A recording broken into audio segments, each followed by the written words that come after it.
support in the school system to their peers. It helps a lot. The worst thing for a kid is to feel they're alone. Worst thing is for a kid to feel alone.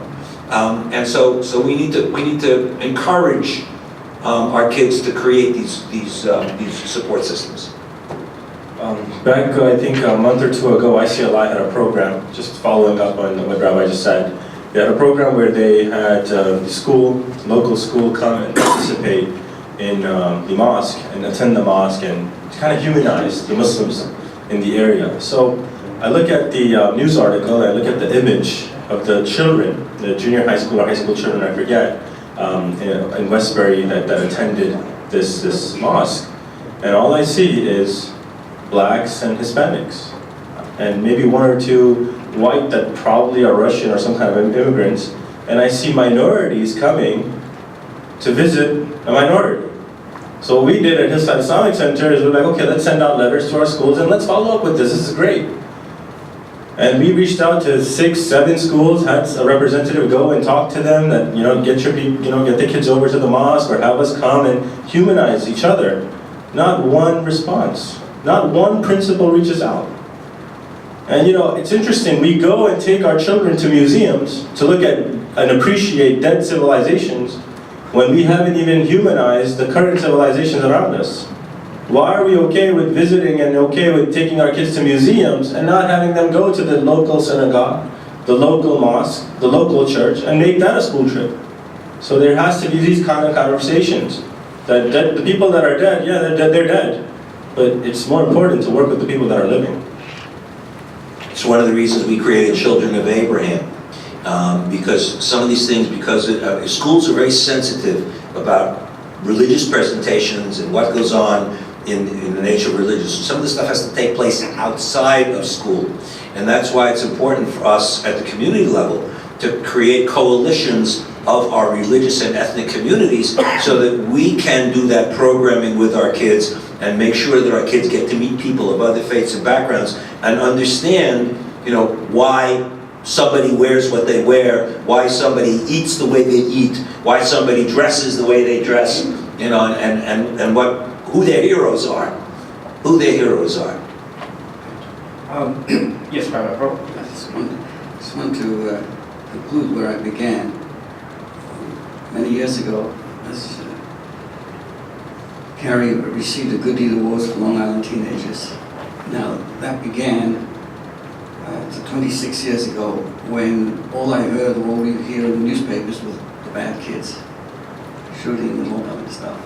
So we set out each year to identify the good is so inherent amongst boys and girls. And May 23rd is this event at our synagogue in Mineola. 23 schools are participating. These are boys and girls who are not chosen because they're brainy or they're going to get all kinds of lots of money from Westinghouse, that kind of stuff, purely because they're doing good deeds. I think the greatest way to bring up our children, and first of all, there's a tremendous problem in leadership itself. The definition of leaders today is usually people looking for jobs and looking for positions. To me, the greatest expression of leadership is not, I'm going to quote again my own Rebbe, is a man who impacted the entire world, but he didn't take importance of followers. His focus was to make you a leader. Make you a leader in your community. And I think what's lacking today is that leaders on all levels of all different parties have failed to remember that if you have found yourself in a position of leadership, it should be used to make the world around you a better place. There's nothing, it's not just about how to spend tax dollars. It's about being a good example on many, many levels in making the world a better place. I just want to say that from my experience with all these wonderful boys and girls, and Carrie's name is over 1,000 kids who have honored over the years. They become captains of industry, they come back to us. I meet them in all different forms. Sadly, not all will make them. I also serve as the chaplain in the Nassau County jail at the correction center. So I see sometimes, the sad side of life as well. I see a lot of boys and girls who never had a chance, never had a chance to give anything in life. I think the key to everything is satisfaction in what you have. People are not happy. People are not happy. Leaders are not happy. People are not happy. Everybody's, there's a lack of simple appreciation of life. I should be alive every morning. The plumbing is working. I'm not talking about in the house. And I just want to share with you. I brought this along just briefly. It became today, if a video doesn't become viral, then it's not kosher, right? It has to go all over the place. And it has to be millions of people. This attracted millions, so you may have seen this. A blind man is begging for money, and he has a sign up. It says, "I'm blind, please help." Business wasn't good. Nobody was good. So a young lady sees this, and she takes the same sign, turns it around. And one says, "I'm blind, please help." She writes the word, "It's a beautiful day, and I can't see it." Suddenly business was good. Everybody was throwing money in there. What was the difference? It's the difference between "I'm blind and please help," "What's a beautiful day and I can't see it," is when the person emphasized "I'm blind and please help," he was saying, "I got a problem." And everybody else going by was saying, "You got a problem, I also have a problem. You take care of your problem, I'll take care of my problem." But as soon as it turned around into this appreciation, "It's a beautiful day," and people started saying, "You know what, it is a beautiful day. It's sad that this man can't see because he's blind," suddenly start to help him. I think the key to all the conversations across the board and all the TV stations, so much effort is there to promulgate evil all the time. Plus the fact that the internet, as much as, let's give ourselves a little bit of a pat on the back, as much as the effort is being made, everything is destroyed by the internet. The internet has tremendous abilities. One crazy guy someplace in the world starts to push out stuff, and everything becomes a mayhem. So I think the key to this evening for all of us, and what I've learned, is the fact that we're talking. Harry brought us together. There's so much good feeling and appreciation. The interaction here in Nassau County amongst the synagogues and Muslim and the mosque is amazing, and other houses of worship. There's an amazing good beginning for all of us to learn from each other. But the key is joy. If you can't be happy, if people can't be happy with what they have, people who are happy with their own religion have no problem, recognizing someone else's. If a person feels something lacking themselves, it's easy to make someone else a scapegoat. I believe that anti-Semitism, the key to it is today is just finding scapegoats for people's ignorance and waste of time. And that's part of the problem today. People are not happy with themselves. And they're easy to put someone else down rather than looking into themselves. And that's what I heard. I hear people looking into themselves as well and finding ways to work together. That was awesome. Can we let's just open up the floor for any questions, please? Yes, sir, and then Mr. Mendes. Please. Good evening, ladies and gentlemen. In the 1700s, President George Washington was invited. What's your name and where you're from? My name is Joe Barone, and I'm from West Hempstead, Long Island. In the 1700s, George Washington, our chief executive, was invited to Newport, Rhode Island, to a synagogue, and asked to speak. And he forcibly got up, and the topic of his speech was, "To bigotry and prejudice, no sanction in America."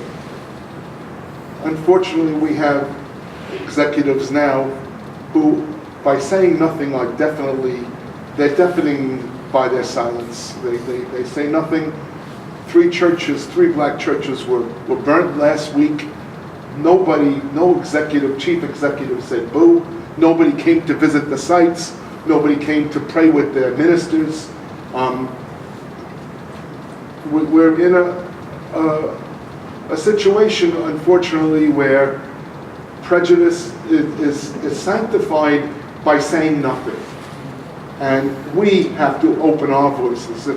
If our first president said to bigotry and prejudice, no sanction, we have to open our voices and say something.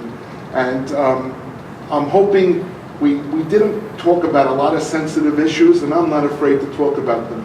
I'm not afraid to talk about having a national gun registry to make sure that criminals and people with mental illnesses cannot purchase guns. I'm not afraid to talk about voter suppression in many southern states where poor people and minority people cannot vote.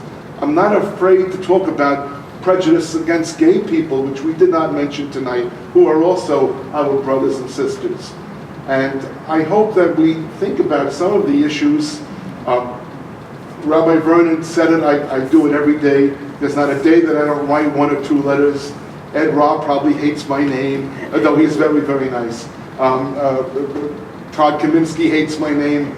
They know that I call, they know that I'm at their offices, and that's what everybody here has to do, okay? Because the squeaky wheel gets the most oil. And if you don't talk up for what you believe in, then you're just as part of the problem. And just remember that our chief executive today got 3 million votes less than the other person who ran, whether you like them or don't like them, okay? And maybe we really have to we're really a democracy, then we have to be 1 person, 1 vote, and get rid of this electoral college, and make a democracy where everybody's vote counts. So some issues to think about. I want to thank you, Legislator Solange, for bringing us all together here. And I want to thank our clergy and guests and everybody for being here tonight. Thank you. Two more questions, one by Mr. Mendez and one by Mrs. Janina. Oh, no, that's the name of my Oh, organization. I apologize, I'm sorry. Economopoulos, it's an easy name. Yes. Mr. Mendez? So good evening. First and foremost, thank you, Carrié. This is great. Please continue to do this on a constant basis. In this room, folks, there's roughly about 20 of us that wear our gray hair pretty good, right? 20 or 25. But I don't want to, I would be remiss if I don't mention and leave you with this. There's a group that Kevin Shaquille mentioned, and that group is called Empowering Young Professionals of Long Island. And I would challenge everyone here who will go back to their house of worship. Bring the house of worship to the young people. Don't wait for a Roman Catholic to go to your place. Because sometimes, even at your place, we are unwelcome. Come out. Because you will see that at Empowering Young Professionals, we have a 22-year-old Jewish individual, we have a 25-year-old Muslim individual, we have 3 20-something Christians behind me, and we have about 36 others who are Muslims, who are Christians, and blacks and Latinos, women and men. And it all started with one component. We sat down in a room, we put chairs like this, and we all looked at each other. Women, Muslim women sat on one side, Muslim men sat on the other, and Latinos had no idea where they were going to sit. Right? We sat in the middle. That was the first meeting that we had. First meeting that we had. All 20-somethings. I happen to be the oldest 20-something that they have ever seen. And today, Rabbi has witnessed, we eat all kinds of halal food. We eat all kinds of non-halal food. For those who can't eat halal, we bring food that they can eat. They sit anywhere they want to sit. They know each other. They have opened up a radio station called American Islamic Radio, the very first radio station that's web-based, based out of the United States, America's Islamic Radio. They now are importing coffee. They're importing all these things. This is the young people. Please come on out. Stop politicizing the moments. Kevin mentioned that, and this is great for Carrié to do this beyond politics. He's doing it because he actually believes in this, right? Every time there is a tragedy, everybody comes together, everybody talks on the microphone in front of the cameras, police officers show up with big guns, and then as soon as the press conference is over, everybody goes home. Yet, this group of young people meet every other week, and they have gone as far as setting up a deal, and I share that with Rabbi, and I'm going to share that with you. Next week, these representatives are going down to Clemson University. For those of you who are not religious, might not know that Clemson University sits in the Bible Belt, and they will be the very first diverse group that will strike a deal with the Clemson Council of Diversity, so that we can now, from now on the 2 awards that they give as far as diversity awards, we'll be funding those with a scholarship at Clemson University, way down in the Deep South. That's what we're doing. So, come on. Thank you. And last but not least, we have Ms. Marcia Haddad I'm so sorry. It's okay, sir.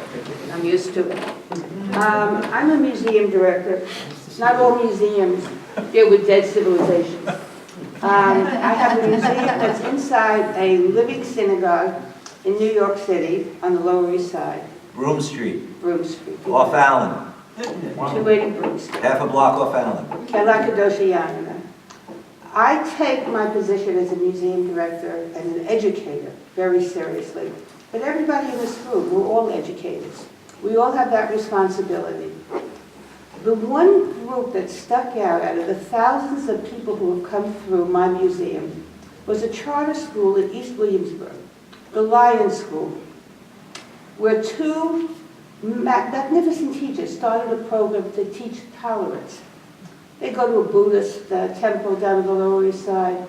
They go to a mosque. Most of them are all Spanish or black with an occasional Muslim.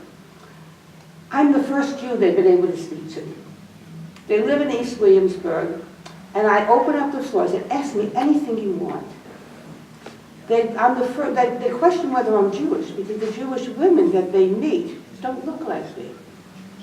I usually take the biggest troublemaker, I put on a talek and a kippah, and have them hold the Torah scroll. I want them to understand that I am a human being, that we Jews are human beings. What I feel most, I don't know if proud or not, but what touches me most is with every group that comes in, there's usually one or two that comes up to me and says, how can I become Jewish? And I tell them it's not an easy thing.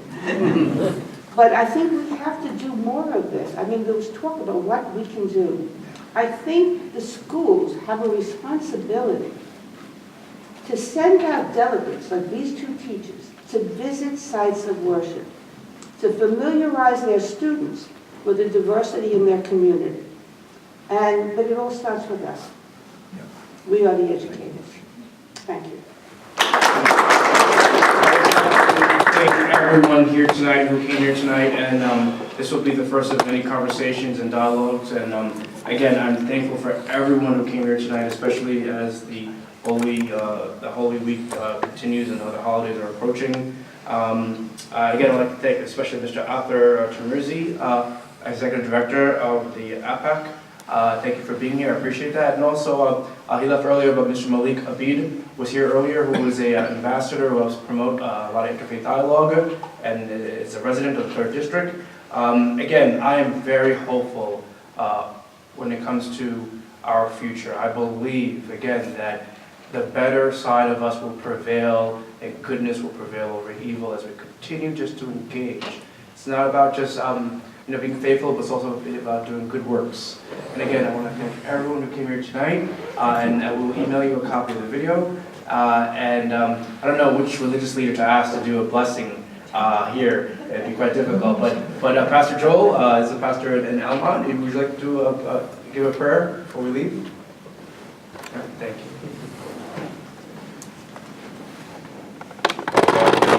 Well, please stand. I'm sorry. Thank you.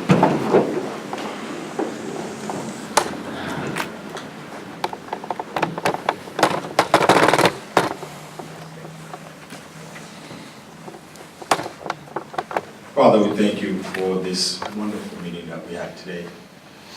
We thank you, Father God, for the wonderful panel that we had, and it showed that love really prevails. Love is more important than hate. Lord, thank you for giving Carrié such a great vision to bring together leaders of different faiths to really help us to understand that we are all brothers, and we have one Father, one Creator. I pray, Lord, that as we live here today, Father God, we find grace in your eyes, and that we go and spread the word that love really prevails.